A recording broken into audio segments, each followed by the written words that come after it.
En Afrique, beaucoup de gens meurent sans qu'on puisse savoir pourquoi ils sont morts. On entend souvent des phrases du genre « il s'est couché et ne s'est plus jamais réveillé » ou bien « il était juste fatigué et pourtant ».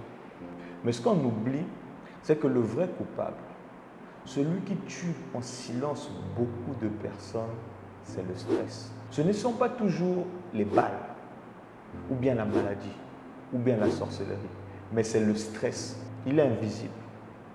On ne le voit pas. On le sous-estime.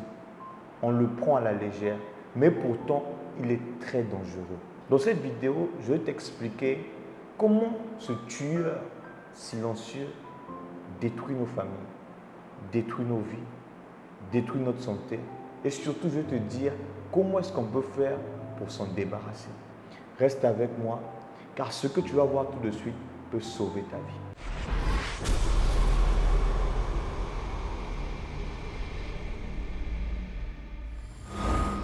Je suis Yann Yoba, je suis entrepreneur, maître de cérémonie professionnel, écrivain, présentateur et chroniqueur télé et formateur en art oratoire. J'interviens dans plusieurs pays ici en Afrique. Si tu es nouveau sur cette page, abonne-toi parce que chaque semaine, je donne des conseils qui vont t'aider à mieux parler en public, à changer ta manière de penser et ta façon de voir le monde.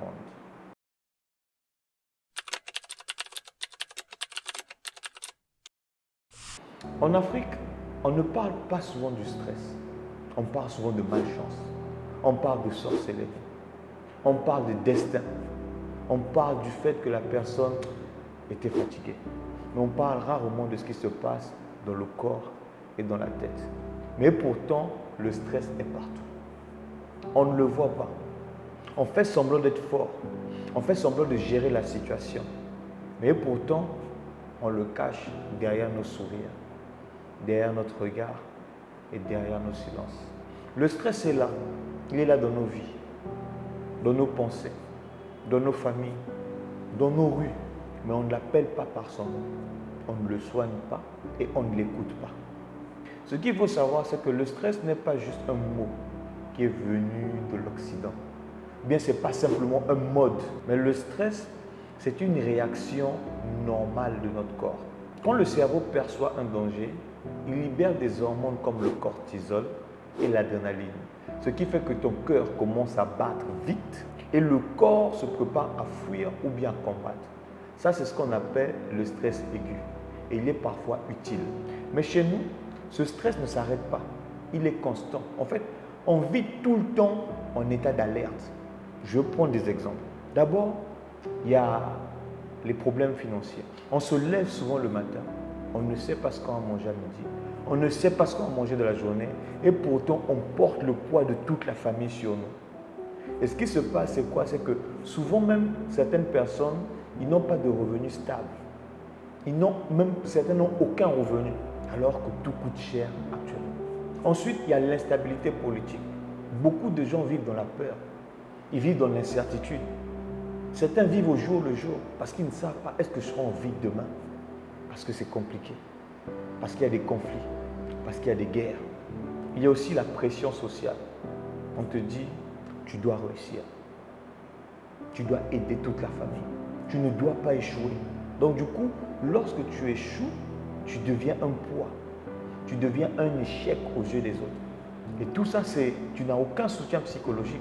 Et tu n'as aucun moment pour pouvoir souffler, te reposer. Tu ne peux pas. Il y a le chômage qui frappe même les personnes qui ont des gros diplômes.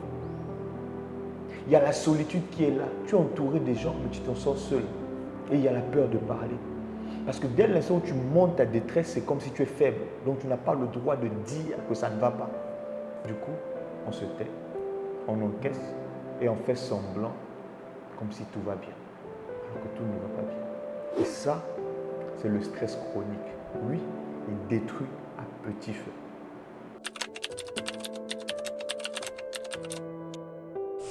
Le stress chronique attaque ton corps de l'intérieur parce qu'il détruit les glandes surrénales, ce qui fait que tu t'épuises physiquement.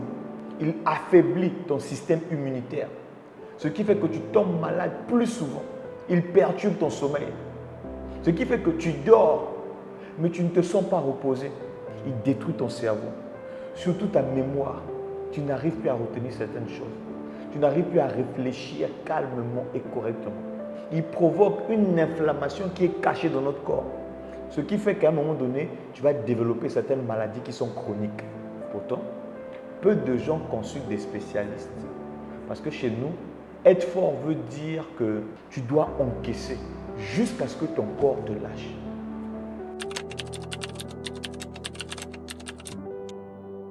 Parler de santé mentale, c'est encore tabou. On ne parle presque jamais de dépression, de burn-out ou de détresse psychologique. À la place, on dit « Le gars là ne va pas bien. Depuis quelques moments, il est un peu bizarre. Il doit être possédé. Il faut qu'il aille à l'église pour une délivrance. » Et on ne dit jamais que cette personne a besoin d'aide psychologique. Mais ce que vous devez savoir, c'est quoi? C'est que tant qu'on ne donne pas un nom à ce mal, c'est impossible de le soigner. Si vous essayez de dire, vous-même essayez, si vous essayez de dire que vous ne vous sentez pas bien mentalement et que vous avez une certaine dépression, on va dire, hey, sois fort. Il faut prier, ça va aller. Le Saint-Esprit, Dieu, la puissance, récit des sourates, ça va aller, ça va aller. Mais en fait, ce n'est pas une question de foi. Ce n'est pas une question de volonté, mais c'est une question de biologie. Le stress, c'est un déséquilibre chimique. Ce n'est pas un manque de courage. Il faut bien garder ça en tête. En fait, tant qu'on ne le dit pas franchement, on ne peut pas en guérir. Et c'est ça qui est dommage.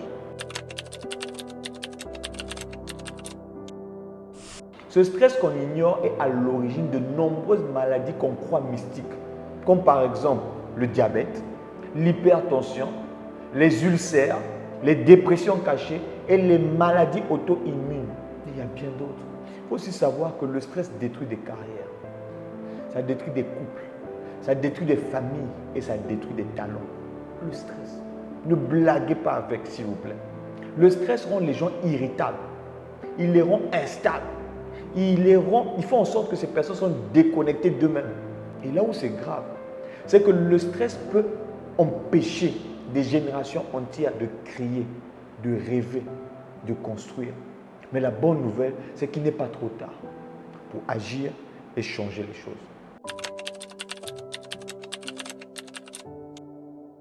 Ce qui est intéressant, c'est que vous pouvez vous libérer. Même si vous ne vivez pas dans un pays riche, même si vous avez des difficultés, même si c'est dur, il y a des solutions simples que vous pouvez commencer à appliquer, à pratiquer, à mettre en place dès cet instant. Alors, que faire? D'abord, vous devez prendre conscience de ce que vous ressentez.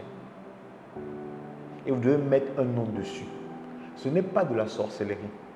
Ce n'est pas de la magie. Ce n'est pas une faiblesse. Ensuite, vous devez en parler. Vous pouvez en parler à un ami. Vous pouvez en parler à un coach. Vous pouvez en parler à un thérapeute. Vous devez vous libérer en parlant. Apprenez à respirer. Apprenez à ralentir. Apprenez à écouter votre corps. C'est très, très, très important. Marchez. Écrivez. Criez si vous en avez besoin. Mais le plus important, ne portez pas le poids tout seul. Vous devez savoir que même les personnes les plus fortes à vos yeux ont besoin d'aide. Mais le plus important, vous devez briser ce tabou collectif. Parce que le vrai courage aujourd'hui, ce n'est pas d'encaisser sans rien dire, mais c'est d'avoir le courage. C'est d'oser dire que moi aussi, j'ai besoin d'aide. Si cette vidéo t'a touché, partage-la. Il y a une personne dans ton entourage qui a besoin d'écouter ce message. Parce que peut-être que cette personne passe par ce type de difficulté. Peut-être que cette personne est stressée. Mais cette personne ne comprend pas d'où est-ce que ça vient. Et cette personne n'a pas des outils pour pouvoir s'en sortir. Abonne-toi aussi pour ne pas manquer les prochains épisodes, les prochaines vidéos où je vais parler du cerveau. Je vais parler des émotions et je vais parler de la prise de parole. Ensemble, nous allons construire une Afrique qui est plus forte, qui est plus humaine et qui est plus consciente. Je suis Yann Yoba. Et si tu es stressé aujourd'hui, prends une grande respiration et dis-toi que tu n'es pas seul.